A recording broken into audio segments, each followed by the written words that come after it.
Welcome to today's session, everyone. We are PreMedCC, a student-led organization established in the fall of 2021.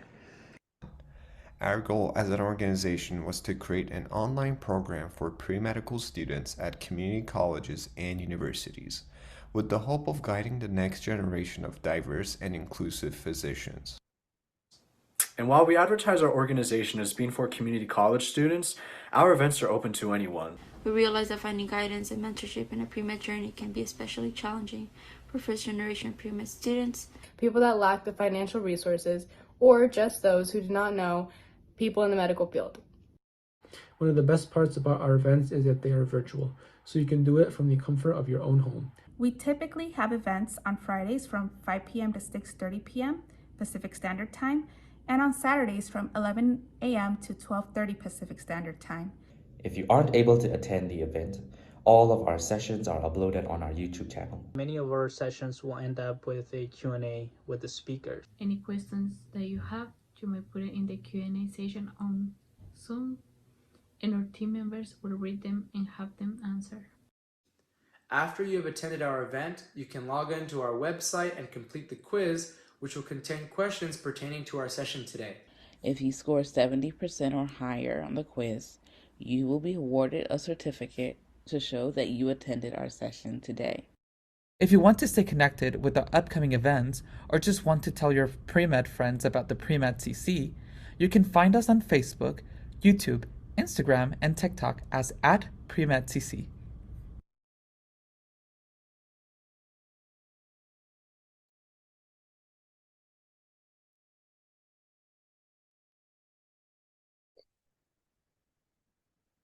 Welcome, everybody. My name is Jose Luis. I'm going to be introducing our speaker today. Thank you all for being here, and looking forward to the webinar we're going to have. So, our speaker's name is Trinity. She's from London, Ontario, Canada. She's entering into her third year of university at the University of Guelph. She's currently studying biomedical science. She's also a varsity athlete on the women's basketball team. Impressive to say the least. Her family is pretty small, no siblings. She lives with both of her parents, who are chefs, as well as her two dogs, Kobe and Luna. Her hobbies include tennis, cooking, reading, and mostly fantasy novels. Her professional goal is to become a doctor. The two fields that interest her most are emergency medicine and surgery. She's not quite sure which one will suit her more, but hopefully through experience, she'll be able to find out which field she's most passionate about. She's also volunteering with the Canadian Red Cross as a personal disaster volunteer. So she helps families in her community cope with emergencies such as house fires and floods. Other causes that are important to her are animal rights and social justice. She supports animal rights by maintaining a vegetarian diet, and she also volunteers with an animal rescue organization and local dog shelters when she can. Trinity, she is a busy pre-med student, a varsity college athlete, a student with a 4.0 GPA, and a 519 MCAT. She's used Anki and spaced repetition to excel in her academic career, and we're really lucky to have her talking with us today. Thank you. Hi, everyone. I'm going to get started. I'm sure you guys have seen me lots in the past couple of weeks. I've done a couple talks, so you won't have to see me anymore in a while, but I'm going to share just my experience with Anki, how I got to know what it was, how I started using it, and sort of took the intimidation away from it, because I think there's a lot of, if you don't know how to use it, you kind of don't know where to start. You just end up following a lot of YouTube videos, and that can be kind of confusing. So hopefully today I'll take you through it. You're welcome to follow along and just sort of get a look for yourself, and we'll just go from there.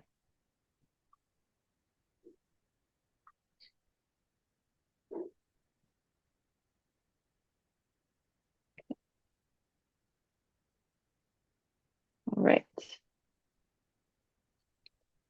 So Jose Luis gave a bit of an introduction about me. These are just a couple photos. So that's me playing basketball.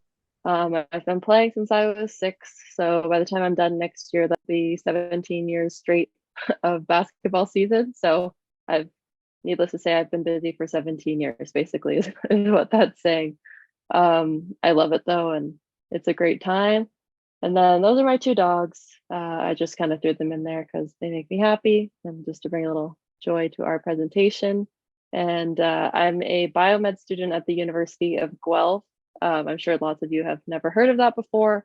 I'm from Canada, so Guelph is about an hour, let's call it southwest of Toronto. And that's where I go to school, and that's about an hour away from where I grew up. I actually went to school in the United States for 2 years in Pittsburgh, where I also played basketball there, but then I transferred back home at the start of my junior year. But I'll be doing 5 years of undergrad, so I still have 1 more year left, even though I'm technically in 4th year this year. So how I used to study and how I got used to studying all through high school, elementary school, was basically reading my notes aloud to myself over and over and over again until I knew them. A lot of my friends get mad at me, but I have a really good memory, somewhat photographic, I guess you would say. So this worked for me, and I could memorize things really quickly. And that's just sort of what I got used to doing, and it definitely worked. My grades have always been good. I still did this in my first year of university, and they were fine. And you know, there wasn't really anything motivating me to change, like performance wise, but I was slowly starting to realize that a lot of my time was being eaten up by my sport. In Division 1, if anyone's a Division 1 athlete ever, you know that they sort of own you and they own your time. So this method, while effective, was not exactly time efficient. And I was looking to make a couple of changes on that front. And the main difference between this and what I'm going to be describing later is that this is a passive learning method. So instead of being prompted and then having to retrieve information in your brain and reproduce an answer, the answers are in front of you the whole time. If you're just rereading and rereading your notes, it's not really challenging yourself to recall things as much as what we'll be doing later. So like I said, this is sort of my daily schedule now. 3 times a week, I have 5 classes. I have a couple of labs. I've got practice. I have volunteering with PreMedCC. We have weightlifting workouts, individual workouts, film for when we're preparing for opponents, other volunteering stuff I do, time with my friends outside of basketball, traveling. There's a lot of travel involved with sports. So I wanted something that was a little bit more travel friendly, is also another good advantage of Anki that I'll discuss later. And I really just realized that, again, the rote memorization was not very time efficient. So I wanted to improve that part. So I'm going to just give you guys a little bit of a background on the science of spaced repetition and why it's so widely used, especially by med school students when you're trying to just absorb so much information and you can't really fathom how you're going to get your brain to do that, but trust me, it can. So the benefits of spaced repetition, which means seeing things at spaced intervals rather than looking over the same things every single day for the entire semester, is that it forms memories that have better storage strength. So what that means is the idea is going to stick in your brain a lot easier than if you're just rereading and rereading and rereading.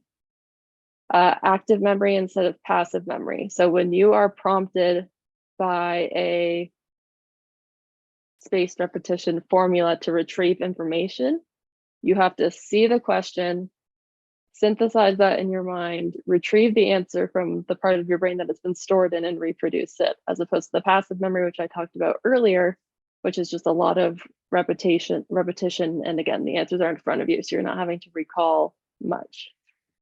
And the benefit of using a software like Anki, as opposed to just making your own flashcards, is that it'll space it for you based on their algorithm and their science, so that it's actually predictable intervals once you get used to using it for a while, that your brain is going to be prompted to see that information next. So when you're aware of how it works and you've been using it for a while, your brain will sort of be like, oh, today I'm probably going to see this information, and you'll just prime it so that it's ready for you to reproduce it.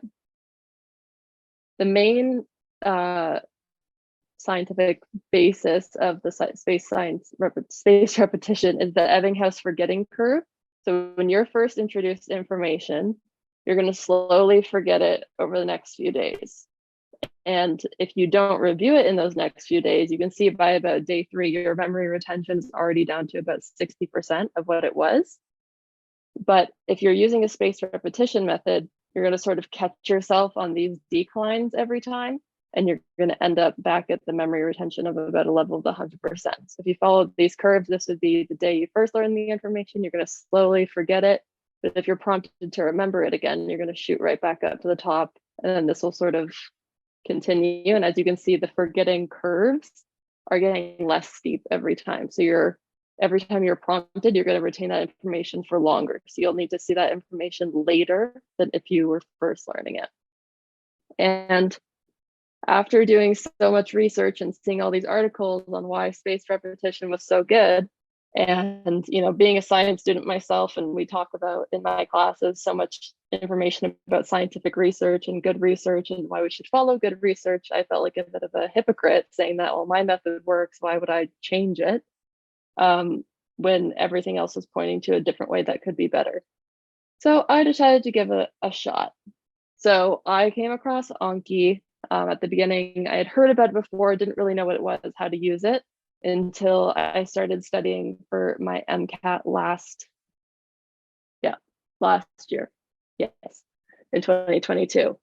So on my little MCAT deep dives before I officially started studying, everyone was like, use Anki, use Anki, use Anki. And I was like, all right, well, I guess there's no time like the present. I mean, I've never studied for the MCAT before. I don't exactly know what to expect. So, school was over. Why not make a change and try to see where it goes? So I ended up downloading an Anki deck, the Miles Down Anki deck for the MCAT, which is really popular. A lot of people use it, and using that to study for my MCAT. And I got a really good score on my MCAT. So that was sort of motivation to keep using it. And I haven't looked back since, and I've converted a few of my friends to using it, and they love it. And that's just sort of where I've been from there. So Anki is a free app if you download it onto your computer. If you want to pay for the mobile app version, I think it's $35. It's pretty expensive for an app, but if you're good to just use your laptop and that version of it, as opposed to having the mobile app on your other devices, it's free. And Anki is also linked to Anki Web.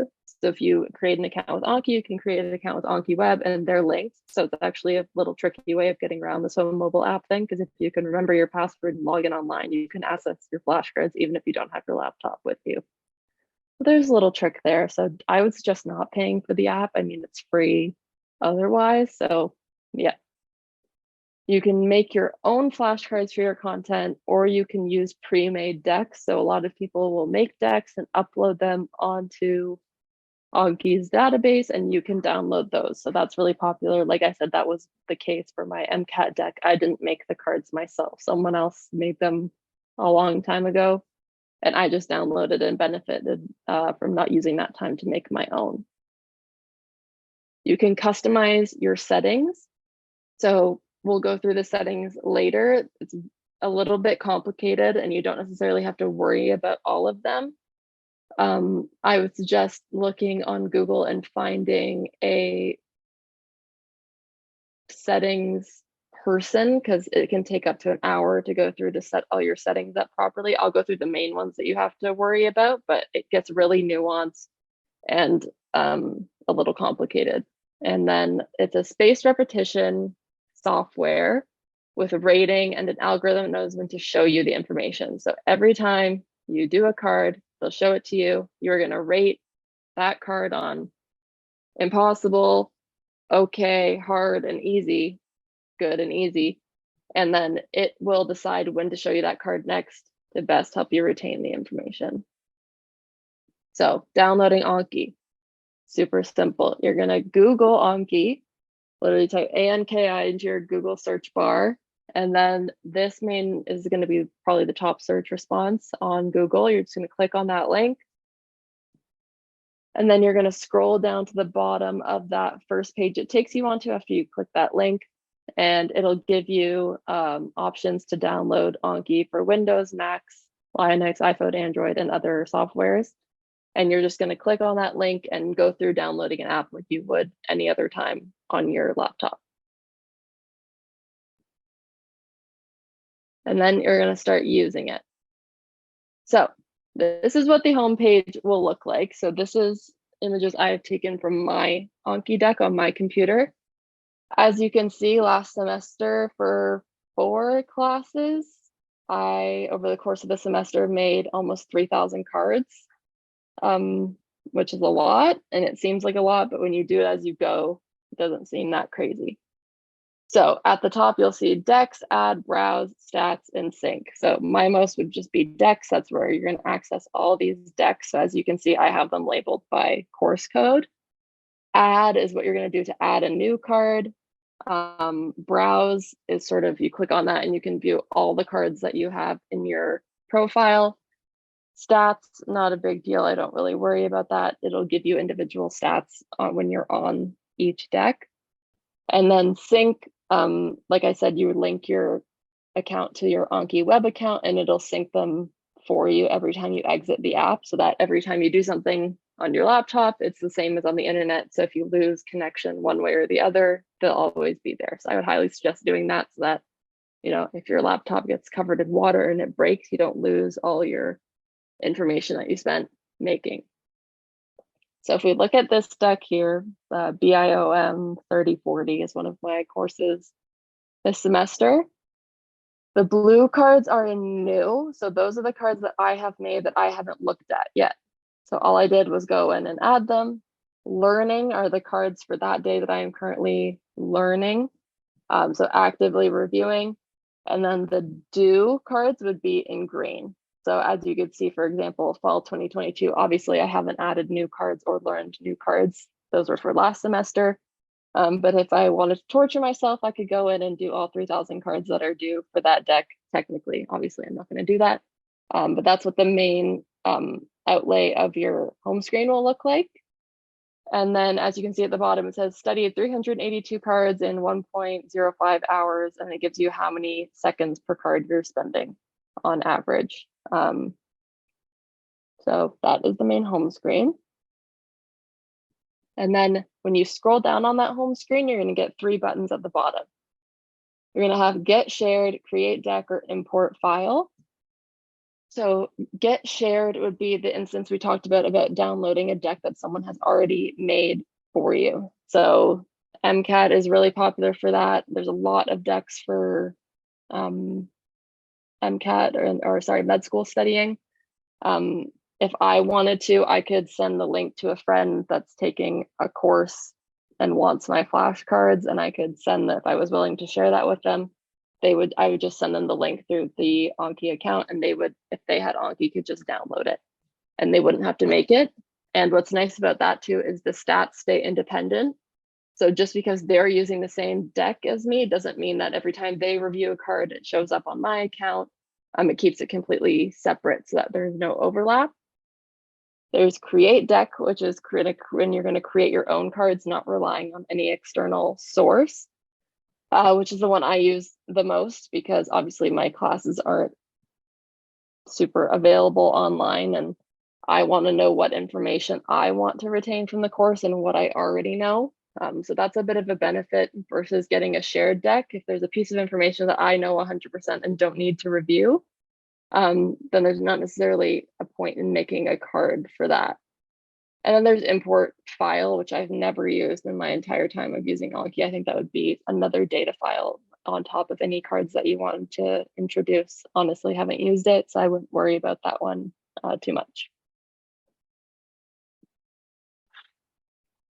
So when you go into a deck and you want to add a card, you're going to hit the deck and then you're going to hit Add, that top of the button at the top I showed you guys before.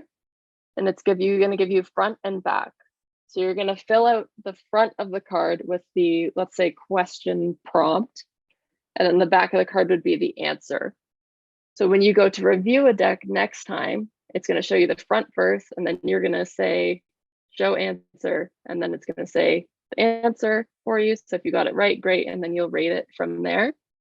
You can adjust the font. There's subscript and superscript functions which are really helpful for chemistry equations.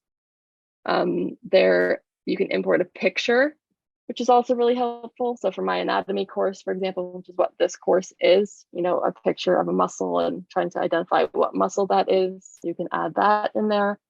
And you can erase a number list, anything you want. You can attach a file to it. And that's sort of what it'll look like. So when you go into study a deck, you're going to click on it. You're going to say study now, this button outlined in orange. And as you can see, I have learning 10. So I have 10 cards that I'm still trying to get into that review pile for the next day.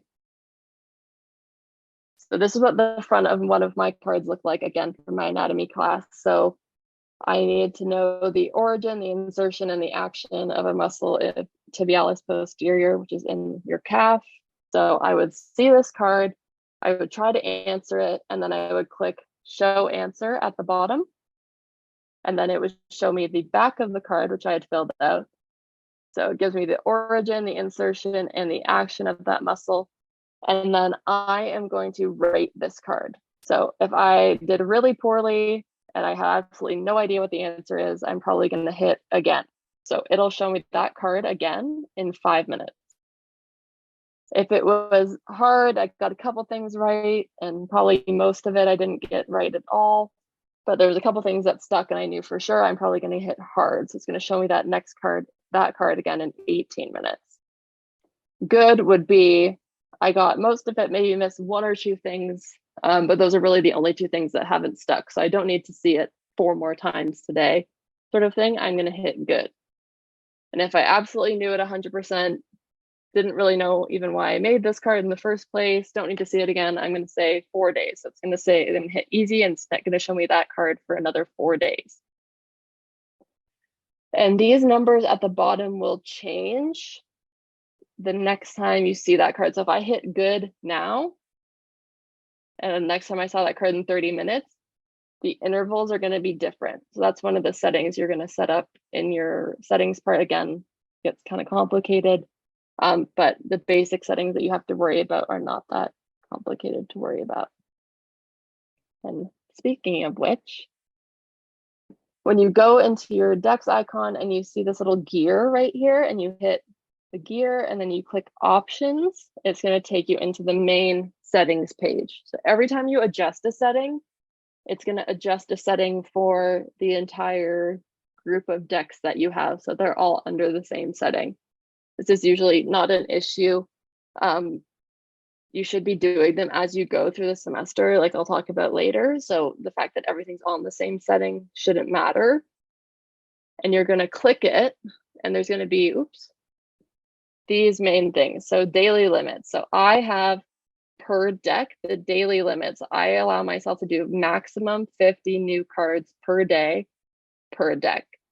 A lot of people that use Anki have different philosophies on how many new cards you should do per day, because you have to sort of bridge the gap between challenging yourself or getting enough information done that you're not falling behind in your classes, and just completely overloading yourself to the point where you're not really even reading the card. You're just sort of going, oh, click, click, click, click, click, because I have 170 new cards to get through per deck per day. And that would be a little overwhelming. So with my 5 classes, maximum I would do per day, and honestly, not every class that you make requires 50 cards per deck. Not every class you're going to have new cards to make every day. That's just sort of how it goes. That would be max 250, and I have never done 250 new cards per day this year. That just hasn't happened. I wouldn't recommend doing that unless the things are really easy. Today, I did 3 new decks. I think that was 94 cards, but the material wasn't really that challenging, so it wasn't that hard to go through. Maximum reviews per day is how many cards you're going to let Anki show you that you are in that review pile. So it's really, really high, because ideally you want to do all the cards that Anki is recommending for you to review from the past. Because if you shorten that number and you restrict it, you're not really going to get the full benefits of the algorithm. On that day, the computer knows how many cards you should be seeing and how many you need to see again. So just putting that number really high lets you trust the algorithm and showing you how many they are, and come with that is sort of good days and bad days. So sometimes I log on and I'm like, oh my God, I have 300 cards due today. Like that sucks, but I'm going to do them and it'll be fine. And some days you log on and you're like, great, I only have 64 cards due today. It's going to take me like 20 minutes and that's it. So it's sort of a give or take with that. But really you want to put that number pretty high to let the algorithm give you as much as it wants to so that you can maximize your memory. Learning steps are like those numbers that we saw and above the rating of easy, good, hard. Those are what those are set to. Those are a little bit more personal. And I would again recommend just sourcing some videos online. There's a guy on YouTube who probably has 4-hour-long videos on how to set all your Anki settings. And it gets pretty intricate. I'm not saying you have to go through that level of depth. Graduating interval, easy interval, and insertion order are the next big thing. So graduating interval is every time I click good, like that's how much it's going to graduate it forward. And easy interval is if I see a card for the first time and I know it 100% and my easy interval is set to 4, I won't see that card again for 4 days. So again, a little bit personal. If you are someone that tends to forget things really easily, even if you know it 100% the first time you see it, you can shorten that, you can lengthen that. Again, sort of just personal. And then insertion order is how the order of the cards are going to come up that you're reviewing. So I have it set to oldest cards first right now, mostly because one of my classes is not cumulative. So I don't need to know the information that I knew from the first half of the course to the second half of the course, because I'm not going to be examined on it again. So when I have the first cards come in first, I can just sort of bypass those ones and then worry about it. You can also set it to random so that you're not necessarily anticipating what order you're going to receive the information in, which is usually the most recommended, because if I know I'm going to see the oldest stuff first, I'm going to get into that mindset of thinking, oh, I'm going to see all this stuff in the lectures of this time, this time, this time, and then we'll get earlier and earlier and earlier. So if that's going to be a disadvantage for you, then usually random is suggested. But again, because I have a couple of classes where I don't need to know the early information, I'm sort of just using that now to screen those out. And you can switch that as you want. So you can switch this anytime you want, and it'll automatically adjust all the settings for you. You don't have to worry about being walked into a setting. Sometimes I do hack the system with the 50 cards per day per deck. For example, if I made a set for my last lecture and there's 53 cards in it, I'm probably not going to leave those 3 just because it bugs me a little bit that the next day I'm going to have 3 new cards and I could have just done them yesterday. So I can go in and change that number, but I try to leave it at 50 just as a general rule, not to overwhelm myself. So those are sort of the basics of how to download it, what it looks like, how you're going to use it, how you're going to create a deck, how you're going to review a deck. And it might not be the prettiest looking software out there. It definitely isn't, but it's popular and it works. And I got to say that I honestly don't know why I didn't start using it earlier. I would never go back to studying another way. People will tell you that you can't make flashcards for this class, or this class you can't make flashcards for, and blah, blah, blah. But if you use the software properly, you can make a flashcard for anything. So you can make a flashcard for an equation. You can make a flashcard for a fact that you have to memorize. You can make a flashcard for looking at an image and having to know what it does. And I think the MCAT decks sort of prove that. I mean, that has almost every topic on it. And they have a deck for everything. So just because you think you're in a class and not everything can be made into a flashcard, you can sort of synthesize the information that definitely can and maximize the memorization of those facts with Anki and then supplement as needed. So 90% of my studying is done with Anki. For another few percent, I use an app that has 3D models for anatomy, just because we're in the lab only 2 hours a week. So, and we get tested on practical information. So that's helpful. And then I make, for my one other class, I have a lot of transcription factors that I have to memorize. So I create cards for those, but I also draw out the images because it's medical embryology as the course. So I sort of have to know where they are, and the visual aid helps me a little bit just because there are so many of them and they all have very obscure names. But 90% of the time I'm just on my computer doing my cards, and that's sort of all the studying I do for the day. So if you're going to be successful with using Anki, I would suggest you use this method. You go to lecture, you make your notes while you're in your lecture, and then as soon as possible afterwards, that's realistic. So sometimes for me, that's the same day I took that lecture. Sometimes it's the day after. I'll show you guys my schedule and how I space it out throughout the week in a couple of slides. So you're going to make the cards, and then as soon as possible afterwards, you're going to do the cards. So in lecture, you're going to see the information for the first time. And while you're making notes, you're going to be making notes that are important for you to remember, just as you would take notes normally. When you make your cards, it's sort of another form of paring information down and sort of synthesizing the information, because as you're making the cards, you're going to be rereading and being like, oh yeah, that's what they said about this, or I remember that. So it's sort of another step in the studying.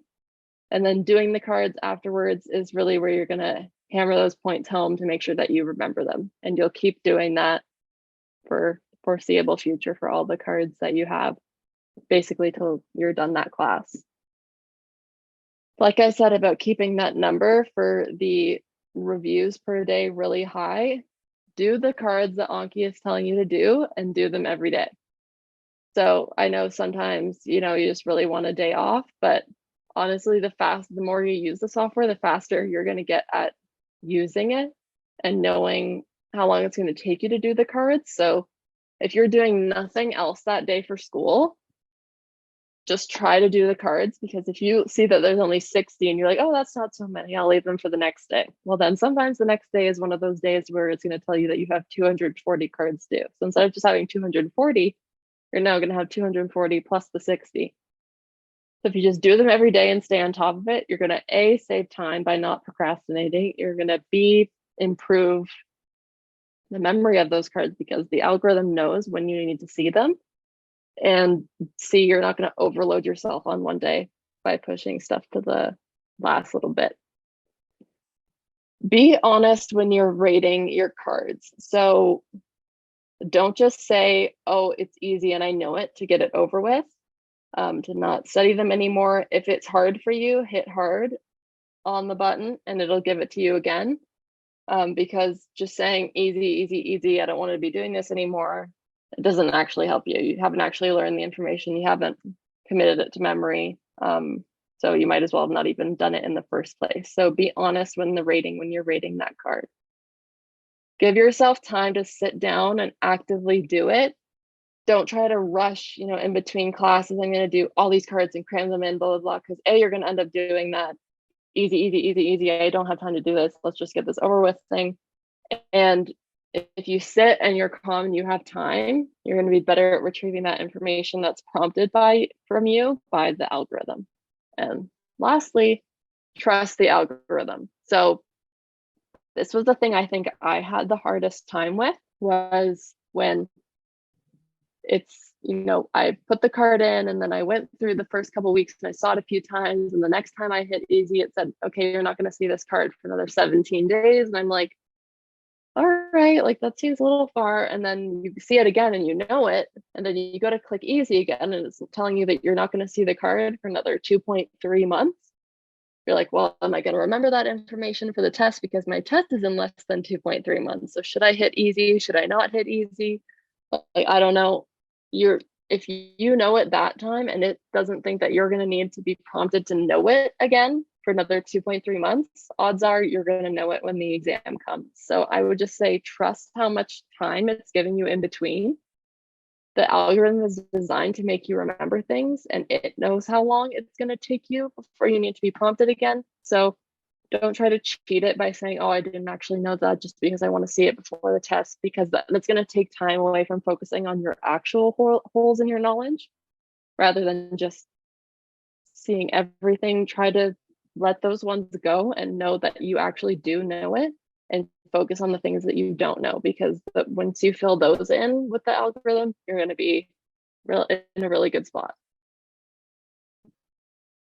The main benefits of Anki. So first and foremost, less time studying. Like I said before, my study method before was reading, rereading my notes, which worked because I had a good memory, but again, it wasn't really time efficient. So for example, I have an exam on the 3rd of April that covers 9 different lectures that are all really content heavy. So in the past, I would have had to just read and reread 9 whole lectures until I knew it basically by heart. And I would have done it and it would have worked, but that's a lot of reading, and it's a lot of wasted time because, you know, some of the, let's say 40% of the slides, I don't really need to be reading because I know it well, but my method was knowing everything in order and being able to sort of recite it as I go. And now, like today, I think I did 90 new cards. I think I had a little less than 200 due. And at the end of the day, I'll probably spend maybe an hour and 20 minutes on Anki the entire day to study all that information, which would have been 3 lectures worth, plus looking over old ones. Let's call it 9 different lectures that were on the cards today. So that time frame has shrunk way more, which is freed up time for me to do things that I like other than studying, and also has let me create additional study materials if I really feel like it's necessary, or reread maybe one of the lectures where I'm like, okay, that's a really big hole in my knowledge. I'll reread that one, or I'll look over a couple of slides from that one rather than doing everything. Active recall. So if you're good at making your flashcards, it should be phrased as blah, blah, blah, blah, blah, and then have a blank, and you should be able to fill in that blank. And as a university student or a community college student or wherever you are, I'm sure you have done tons of multiple choice exams where that's exactly how the question is phrased. If you do this, then which of these is the right answer? Well, if your flashcards look exactly like something you've seen before and you read the question, you're like, I had a card that looked exactly like that. I know the answer. And since I've been using Anki, that has happened so many times where I'm like, one of my cards on my last exam was, what are the 5 things that are involved in the neuronal glial switch of like neural development in an embryo? And the question on the exam was, what are the 5 things involved in the neuronal glial switch in an embryo? Well, since I knew the card and had made a card basically based right off the information on the slide, whereas most people got out of that exam and they were like, I didn't know I was going to have to memorize that. There was no way I was going to remember all those 5 things. I was like, I did this card. I made this card. I did it 40 times, blah, blah, blah. I was like, 1, 2, 3, 4, 5, done, move on. So when your questions are phrased in the way that you'll see them on an exam, it'll make those questions and answers on the exam a lot easier. You can keep your decks and forever, and you can share them with your friends forever. Share them with whoever you want to forever. Before it was like sort of cumbersome to have all these notes. I went basically totally paperless when I started university, and the decks, Anki has just sort of added to that. And I have a couple of friends who have gone through classes before me or after me, and they're like, Trinity, can I have your deck for this class? I'm like, sure. So I send it to them, and they don't have to make the cards. They can just sort of benefit from going through them. And there is something to be said for sometimes seeing the way other people would write them, because some people will write them better than others, and that's sort of a skill you'll have to develop while you use it. But that's a really big benefit, is that you can keep them forever. Later down the line, if you're like, I know I made something about this and I just can't remember, you can recheck them, and you can share them with anybody that you want, whether that's a friend or keep them for later. And then when you are in a class and you're like, we had a whole lecture on this, just re-download that deck and incorporate it into your new class, and it'll help a lot. You're going to be better at memorizing those little facts that are sort of pesky to memorize, like what percentage of this is this relate to? You're going to be like, when you're reading and rereading and rereading, those little facts sort of slip your mind. But when you have a card on it, I found that was a big thing that helped me, was little number facts or little names of little things. You can customize your cards for your understanding. So like I said, there's some things in a lecture that I don't need a card for. I've seen them before in a different class, or, you know, it stuck really well in my mind. I don't really need to make a card for it. So I can customize it to benefit the gaps in my knowledge, sorry. You're going to identify weaknesses and strengths. So by rating these cards, easy, good, hard, if you're rating one section of a lecture, easy, I know that, I remember that, that's great. And if the other section of the lecture, every card is like, man, I just can't remember that, then maybe that's a signal that you might want to go back. And if your prof has recorded the lecture, maybe listen to it again, or read the slides over in a less sort of mechanical, segmented way, and then revisit the cards shortly after. And then finally, it's portable and you don't need any Wi-Fi. So if you're on your laptop and using the downloaded version that we talked about, no Wi-Fi is required, which has been a really big benefit, because my school, despite how much they charge me in my student fee for them to probably run the internet, sometimes it conks out and everyone else is bummed because they can't access their notes on their computer or whatever, or they can't access lecture slides that they were going to look for to make their notes. Well, I'm still great because my Anki cards are downloaded onto my computer and I don't have to worry about if there's Wi-Fi or not. And it's also helpful with Anki Web because there's been times where I don't have my laptop, but I have my phone and I'm stuck somewhere that I didn't think I was going to be stuck at. For example, great story. Last fall when I was switching, I live in Canada, so we have to add we put winter tires on our car in the winter. You're supposed to. It's a lot safer. I went to go get my winter tires changed over and I sat in the parking lot of the mechanic for almost 9 hours because that's how many people were going to get their tires changed that same day, which I was not prepared for, but I had my phone and I knew my login information that I had saved to my phone, and I could do my decks with my phone elsewhere without my laptop being with me. So this is sort of what my week looks like when I'm studying with Anki. So Monday, Wednesday, Friday are my really content heavy class days. So I have 5 classes, each 50 minutes long. So just under, right about 4 hours of classes, just under 5. And I have 1 lab on Monday, which can be up to 3 hours, usually isn't that long. Nothing on Tuesday. Wednesday is just the 5 classes. Thursday is just a lab. Friday is just the 5 classes. So on Monday, my classes are really heavily loaded in the morning. So usually my time to do work is the afternoon. I'm going to do the required cards that it tells me. And maybe if I'm feeling up to it, especially after my 3-hour lab, I might make the new decks of the classes that I went to on Monday.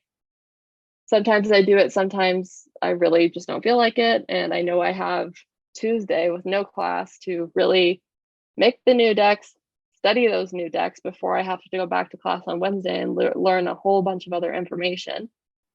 And I also do the required cards. Then on Wednesday with the 5 classes, I do the required cards and make the new decks. Again, no studying any new information until Thursday for me. And then Friday, again, depends on my plan sort of situation, especially during season when we have games, that alters the schedule a little bit, but I really try to stick to it. And then Saturday and Sunday are my main days of the week where I'm going to study new information, mainly from the last part of the week. But if you notice, the main theme throughout all the days of the week is that I'm doing the required cards that Anki tells me to every day. And that's really how you're going to maximize this software. I can't stress that enough. If you keep putting stuff off and just learning the new information, then it's really not going to benefit you that much. And yeah, that's sort of my little spiel of intro to Anki. I hope it was useful. I know that getting used to it will take some time, but if you can get used to it, it'll seriously cut down on how much time you need to study and you'll know the information better, which usually is not the case. Usually you have to study a really, really long time to know it really well, or you're not study and you're not going to know it very well. But that's sort of the unique aspect of using this software. And I absolutely love it. I've converted, like I said, I've converted a few of my friends who now also love it. So if everyone uses it, I think that you can get used to it and it'll make a really big difference in your academic performance. So I will now open it up to Q&A stuff because I'm sure people have questions. We do have a few questions. The first one, what do you think is the disadvantage of using Anki as opposed to the traditional physical flashcards? Obviously, it's convenient and organized and easily accessible, but is there any drawback? Yeah, so the main difference between Anki and traditional flashcards is that Anki, the computer will design an algorithm of when to show you that information next. Whereas if you were doing traditional flashcards and you were trying to do spaced repetition with those, that would get really complicated. Like you would have to be sitting there with 4 piles in front of you with your traditional flashcard, do the flashcard, and if you know it, you put it in pile A. If you don't, you put it in pile B, and then know when you're going to look at each of those subsequent piles and then do it again and overlap again. So that's the main advantage, is that you're going to be told when you need to see the information next, as opposed to sort of having to self-regulate, which can get really complicated and cumbersome and again not exactly efficient. So I would say that was the main difference and why I didn't go that route.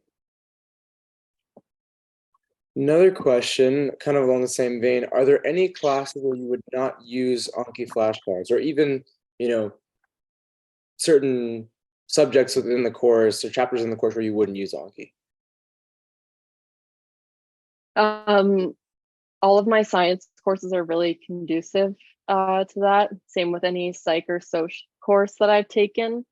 A lot of it is just a lot of information, even if it's presented in different ways. I would say maybe a limitation would be if you're an art major and a lot to do with visual arts and stuff, obviously you're not going to be making a lot of flashcards for that. But I know it's sort of pitched as a med school tool, and I think it can be a lot more broad than that. If you're a business major and you're having to memorize terms for economics and terms for loans and everything that I see my business friends doing on their computer, I don't see why that couldn't be translated either. A lot for definitions of stuff, it's really helpful. And like I said, the only times I'm not using it is when I'm looking at my 3D model app for anatomy. But again, all the information I'm seeing on that app is also in flashcard form in some way on my Anki software. And then the other couple things that I use as visual aids just to supplement. But other than, I would say, most undergrad science courses or business courses or social science courses are definitely conducive to Anki. I think the limitation really would just be the arts, like the fine art. Next, we kind of have like a troubleshooting question. So someone's asking, when they did a search and found decks they wanted to download, nothing shows up in the Anki account. It states after the file is downloaded, double click on it to open it in the desktop program. At this time, it is not possible to add shared decks directly to your Anki Web account. They need to be added from the desktop when synchronized to Anki Web. How shall I proceed? You know, can you read that again? Yeah, I can see it. So I would say if you have the app downloaded onto your computer and you hit get shared deck, that should be enough. Also, when you're Googling, if you Google, for example, the mild down Anki deck, and when you're downloading it, it should just be downloaded and it should go straight to your app. And then once you sync that to your Anki Web account, you can access it online. But I would say, other than that, if you're following those 3 steps, I wouldn't exactly be sure why you're experiencing any difficulties of why you can't open it. It was a little tricky at first trying to find the Miles Down deck for me, because I didn't realize that the sort of desktop version was different than the online version. So just download the desktop app, like the first couple slides said, and then download that file into that app, and then you can sync it online. But trying to go online to online might be the issue. But if you're following all those steps, then I would just contact someone with Anki support. I'm sure they have support staff for tech issues. That would be my advice.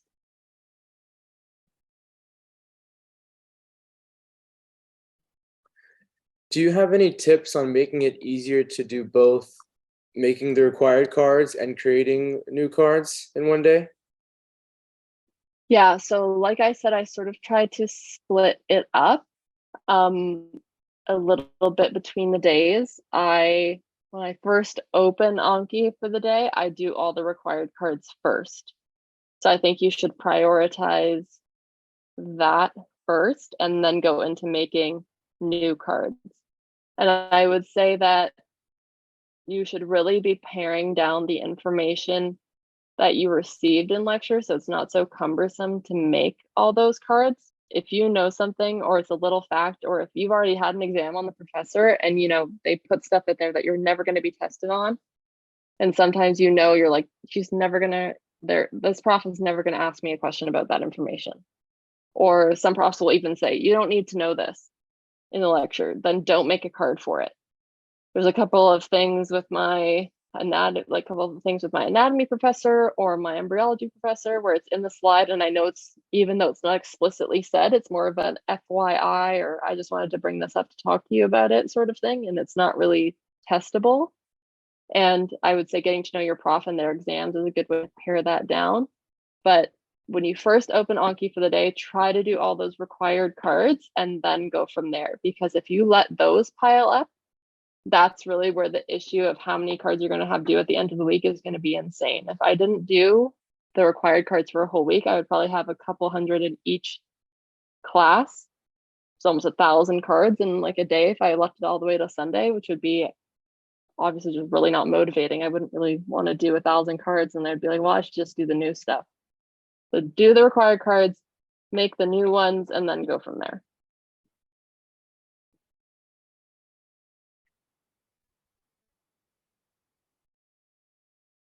You did mention something to this effect, but does Anki have a default setting for how many cards to use each day? I can't remember what the default setting is. So when you first download a deck, it'll have all their default settings in there, and then you have to go in and adjust them. I can't remember what I want to say. It was higher. I want to say it was around 100 new cards per day when I first downloaded it. But when you go into that gear icon and switch, you can adjust all those settings. So it does have default ones, but like I said, there's a guy on YouTube, I can't remember his name, but it's like the Anki King, I think is what his name is on YouTube. And if you follow his tutorials for how to split up your settings, he'll give you a couple instances of what you should use. And I found that the intervals I have work for me, but for someone else, they might be using different intervals. I have a few friends that use it, and I'm sure we don't all have the exact same settings. It's just sort of what you're used to, how you're designing your cards. But I would say the default setting is probably going to be the right setting for very few people. I think almost everyone's going to have to adjust it and customize it to some point. Another question, can Anki be organized manually, or is it something that's always kind of set in a way that the program decides? Yeah, so I have it set up differently. So you can change the name of your decks. When you create a deck, you can make whatever name you want. I have it organized by lecture. So like one of my course codes is HK 3402. I have HK 3402, lecture 1, 2, 3, 4, 5, 6, 7, 8, 9, 10, 11. And then those are all dragged and dropped into the HK 3402 deck. And then when the semester's over, I'll create a new deck that'll say spring 2023, and I'll drop all of those into that one. So you can create this sort of like web that expands as you open it up. So when I open it up, it just has my course codes. And then when I click that little plus icon next to that deck, it shows me all the individual ones. But you can drag and drop to sort of create as many subdivisions in that organization as you want. And I think that's another thing that I sort of explored with more recently is sort of customizing the way it looks, just because when you open it up and if I left it alone, I mean, it'd be like 70 lectures. Like I have to scroll forever to find where I'm trying to go. But creating those webs sort of customizes it and makes it a lot more pleasant to use.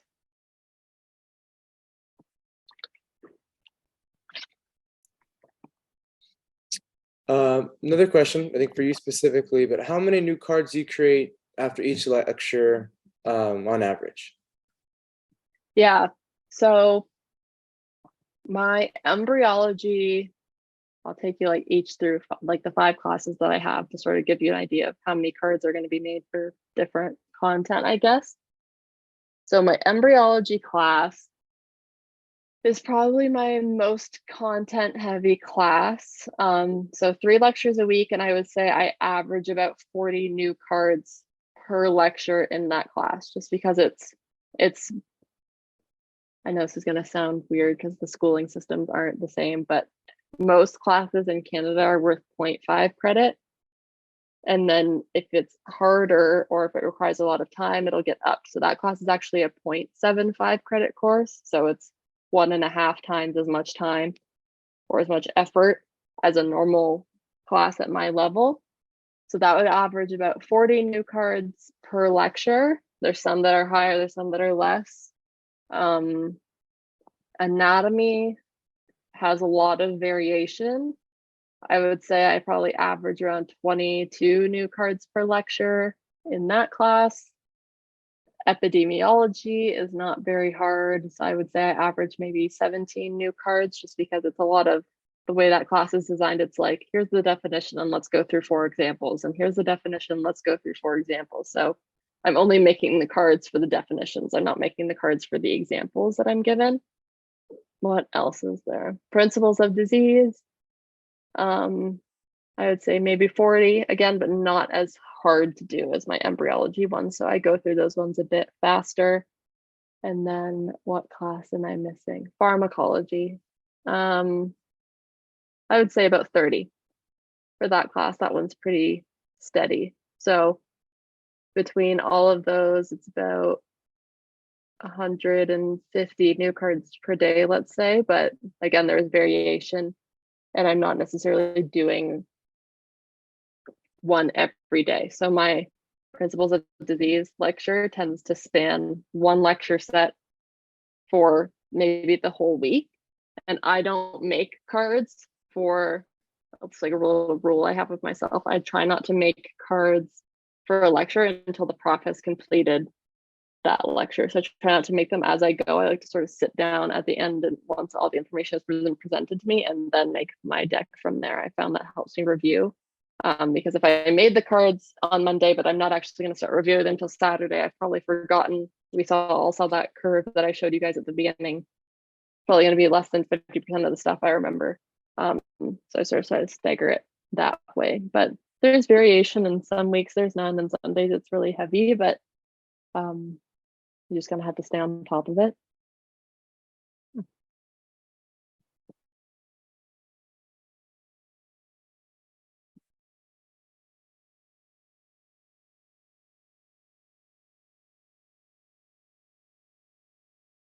Another question, do you suggest making more cards so they're shorter to be easier to remember, or make them detailed and long and have less number of cards?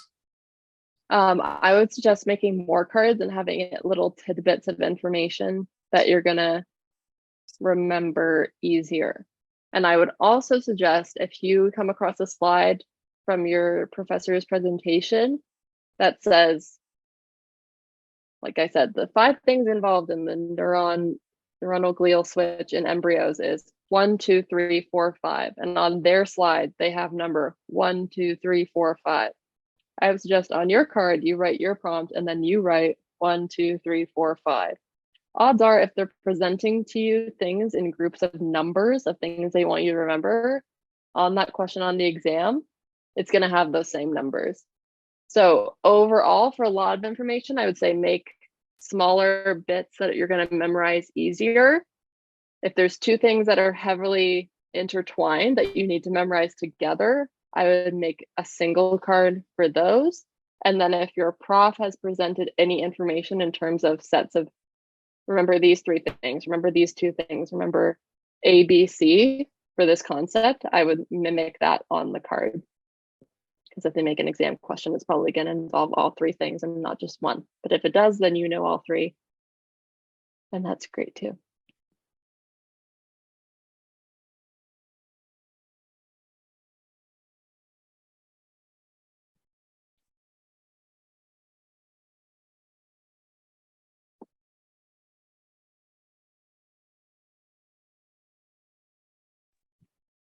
Does anybody have any other questions? Ferris Bueller's Day Off question.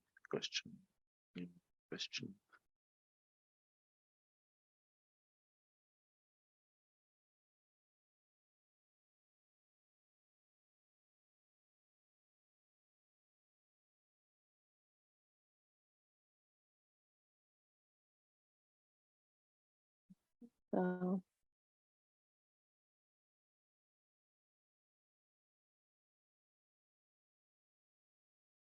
Well, if anybody else doesn't have any questions, we won't hold everybody and then wait 1 more minute. So what was that? What was that award that you won? hold on. Oops. I want to make sure I say it right. The Jack K. Barkley Physiology Scholarship for my physiology course last semester. Yeah. Cool. Let's see it. It's just a check. Ooh. Which I think is better than a plaque, to be perfectly honest. So I'm not mad about it. Someone says congratulations. Thanks. And my weirdly, anyone wants to know random fact about me, I have really good luck with door prizes. I don't know why. If there's ever an event and there's a raffle, bring me because I will win. I don't know what it is, but I also won a free shirt. Mm-hmm. Yeah. Just put a couple of zeros Seriously. next to your scholarship. It's just like I've won a Google Home Mini. I've won a really nice winter coat. I've won tickets to a golf course. I've won that. I've won a hat. I've won so much stuff with door prizes. Weird. But good, I guess.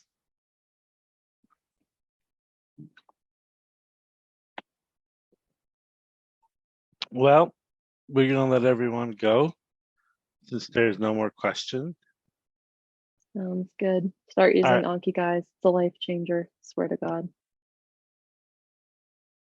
All right. Well, you guys, everyone have a great weekend and stay out of trouble. Thanks. Bye. Bye, everyone.